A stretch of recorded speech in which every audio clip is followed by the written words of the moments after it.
to the Kate Hill Show on Radio Arder, the show where I like to get to the nitty-gritty with my guests. And, of course, today I have a guest in the studio with me. Welcome, Yattepias. Hi, how you doing? I'm really well. How about you? I'm good. Sun's out. No, nice shiny day, nice and warm. It's lovely. It always makes you feel so much better, doesn't it? Yeah, I'm tired. I hope not too tired. No. So, I want you to explain about your double life. Oh, gosh. Because you were one person and now you're a completely different person. So, I want to know, what were you like before? Oh, gosh, I was so loud. No, not really. What was I like before? Very materialistic. Okay. Anything I wanted, I got. I'd have the cars, I'd have the house, the holidays, the 60-odd pairs of shoes, the 40 hats, the 30 handbags, just a room full of clothes that I'd probably only wear once. But that's not a bad thing, is it? It is, because it's filling your life with things that you don't need because you're missing something else. So filling a void then? Yeah. Okay. Yeah, and then you don't realise what you're missing. Were you aware that you had a void, or it was just, that's what your life was and you accepted it? That's how it was, and I accepted it. I didn't realise I had anything. I thought I had the life that I wanted. Okay. But in fact, it turned out to be the life that is created for us. It's expectations that everybody else has for you as a being. You've got to achieve this by this age, and you've got to have that by that age, and you must be doing that by the time you're that age. Yeah. So I live my life because of other people's expectations. So how do you measure success now then? Happiness. Good answer. So obviously you had all this material stuff. You said it was, to fill the void, but you didn't know what the void was. When did you become aware? Only probably about 3 years ago, when I found, when I realised that I had everything that I needed. I mean, the richest people in the world are the most unhappiest. Yeah. They've always got problems with issues. But when I realised that I'd come to a point where there's nothing that I actually wanted in life that I didn't have. There was a time when my daughter asked me, in fact it was my birthday, and she said, well, what do you want? You've got everything. I thought, what? I actually have. So what exactly is it I'm doing? As I said, the society tells you get this and get that, and then by the time you're old, you say it's time to retire. Retire and do what? Retire and wait for death. Yeah. No, I didn't want that. I had everything I wanted, but now what's the next step? What do I do now? Were you a spiritual person? Were you aware that you had a spiritual need? Do you think that's maybe what the void was? That was the void, but I didn't know what it was. Okay. Spirituality, I had no idea what it was at all. I thought spiritual people were those walking around with flowers in the hair, flower power in the 60s and floating down the park and looking into the river and going, oh, you're so beautiful. No, spirituality, I had no idea what it was. People have the wrong concept of spirituality. They think it is something out there. When I first got involved with spirituality, wasn't even because of spirituality. It was about knowledge and gaining knowledge. A lot of people are seeking and don't know what they're seeking, and they will try all avenues. And as my teacher tells me, a path will only take you where it is going. Okay. If you get on a path to go to somewhere and you don't like where it's heading, you have to come off the path. The path doesn't move for you. You have to change yourself in order to get what you need. Okay, so what was the catalyst then? I would say 3 things. The first one was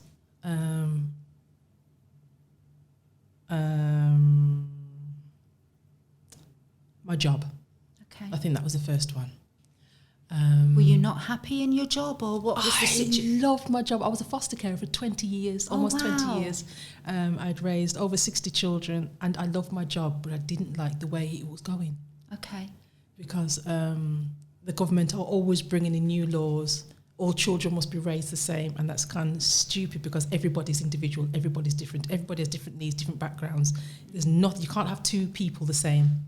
It's like when you go to the doctors, they'll have a sheet and they'll tick the boxes for everybody, but nobody's the same. Yeah. So what I found was they were trying to get all children to behave the same way, to act the same way.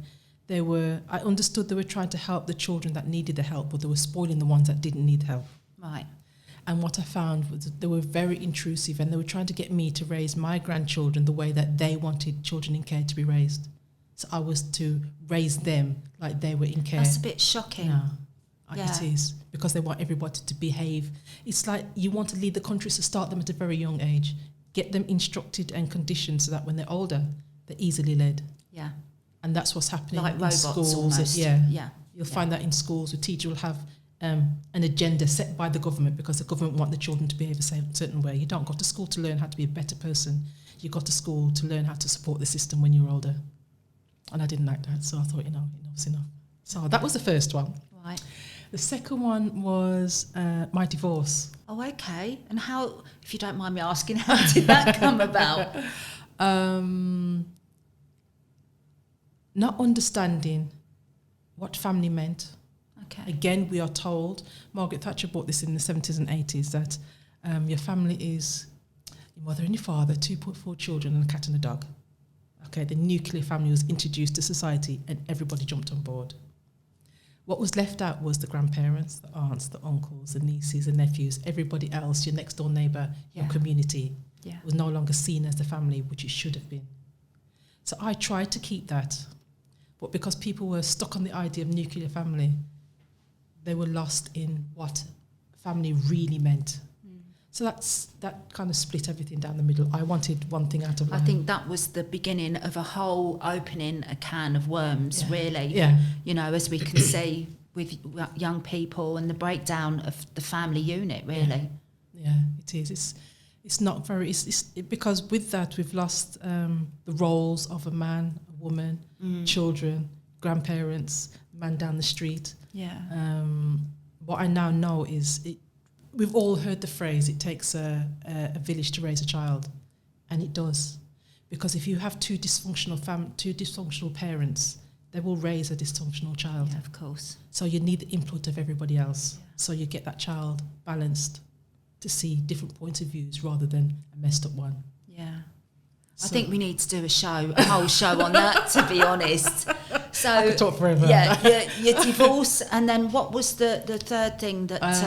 my brother, he moved to Belize, and he said to my mum, meet me in Jamaica for a couple of weeks holiday. So it was, they made their plans, they booked their flights, and she got to Jamaica and she waited, and he travelled from Belize to Cancun by coach, then from Cancun to Fort Lauderdale, and then he was supposed to go from Fort Lauderdale to Jamaica.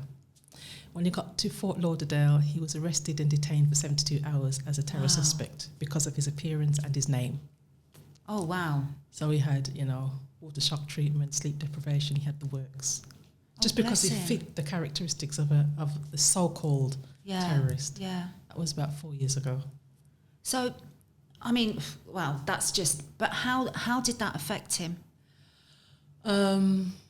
Because you can't go through something like that without it affecting you. It questioned a lot of things, like how are humans treated that way? Why are humans still being treated that way? Yeah. And why are people so afraid of everybody else? Mm-hmm. If there's a dog in an alleyway and another dog comes up, they'll greet each other. If a cat is in the alleyway and another cat comes up, they'll greet each other. Yeah. If a human is in the alleyway and another one comes up, fear. Yeah. Why is that? Why are we now in a situation where everybody fears each other and there's a distance? We know why, because we've been programmed that way. But So your brother then was obviously questioning an awful lot of things. We were both questioning because I flew out from here to go and find him in Jamaica because he'd just gone on walkabout. Wow. He didn't snap, but he got him to open his eyes and question life and where the country's going and where we are going as people and what it's all about. So we started a lot of talking for about 3 weeks when I was there. And every day we'd walk down to the beach and we'd sit at the beach and we'd just talk and talk and talk and talk, just talk ourselves to sleep. Mm. And then when we came back, we found a place called the Earth Centre, which is, they're a non-profit global now organisation. And what they are trying to do is reclaim humanity, to return humanity back to nature. and they start with the individual. So explain a little bit more about the Earth Centre before we kind of move on a bit further. Okay, with the Earth Centre, they teach humanity's original civilization, its language, its culture, spirituality, because, believe it or not, the whole world was spiritual. The culture is the ones that build the pyramids. Yeah. It's a Kemetic culture. And the mindset of the people then is completely different to the people now. And we try to get you to think for yourself, to be self-governing rather than be governed by others. We get you to think outside the box. And it gives you a sense of understanding. What the Earth Centre does is finds you within yourself. So you do find yourself. You find parts of yourself that you didn't even know existed. Okay. It's sounds amazing. It does sound amazing. It does sound amazing. So moving a bit forward then, you've obviously, your brother and the Earth Centre, and you obviously got involved as well. What has been some of the biggest changes for you? Well, obviously no more materialism. No, all the shoes, all the hats, all the bags, everything went. But the biggest change was understanding what it is to be human. Wow. There's millions of us, millions and trillions of us on this planet, and we don't even know what it is to be human. How it is to feel responsible for others as well as yourself. How we have a code. It's called the Divine Code of for Human Behaviour, given to us to our ancestors way back at the beginning of humanity, of civilization. And what those codes do, it enables a person to be human. It helps you to understand. Sorry to interrupt, but obviously there's going to be people that are going to be tuning in and listening to this and thinking, hang on a minute, I know what it means to be human. I am human. Human being. Yeah. You're human being human, but you're not human. Okay. Just wanted to clarify that one. The difference between a human and a human being is basically the 77 codes of human behaviour. There's the first one that says, thou shalt not cause suffering to humans. That means you don't cause them to cry. You don't cause them to get hot temper. You don't cause them to be deprived of their subsistence.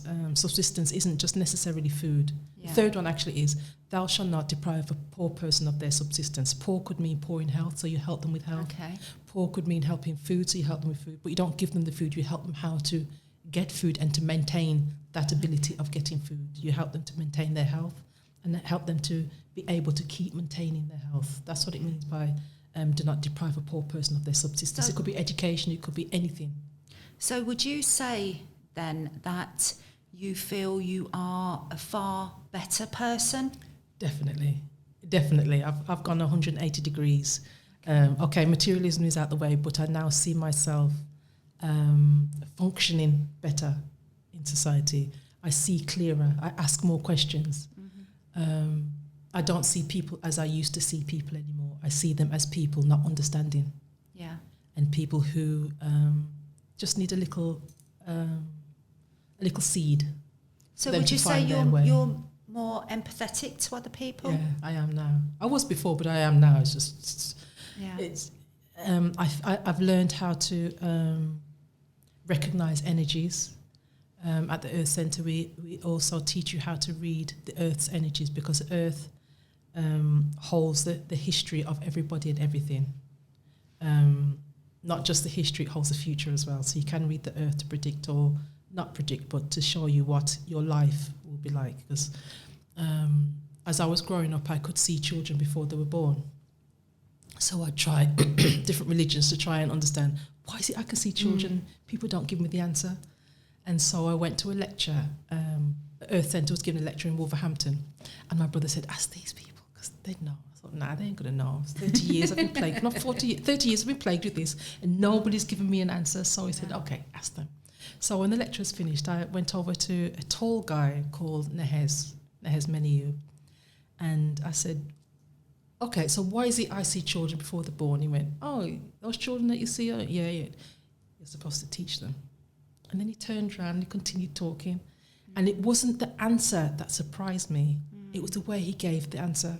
Like, this isn't... It was nothing, I suppose. This isn't nothing unusual. Yeah. Those children you're supposed to teach. Yeah.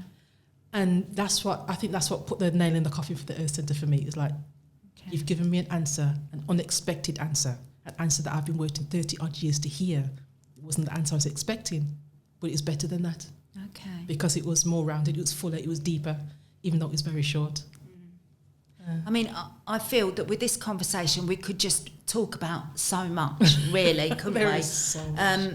And I would very much like to do a follow-up conversation. Okay. But for people that might be interested in what you've had to say, how could they find out more about it? Is there a website?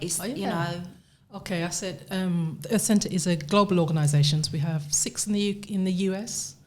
We have 1 in Africa, almost 2, nearly 2 in Canada, and 2 in the UK. 1 being London and now in Coventry. Okay. The Coventry address is 18 Biggin Hall Crescent, CB3 1GS. The telephone number is 07305 995 944 or 02476 266 859. Okay. I think what we'll do, we will actually put all the information up so people can see, if they're interested, then they can contact you or somebody and maybe have a little chat. Be nice. But thank you so much. You're welcome. And we will certainly do a follow-up. I think there's plenty more that we can talk about. So there you have it. That is the interview with Yattepia. And check the show out. Make sure that you tune in on a Tuesday at 6 p.m. It makes sense.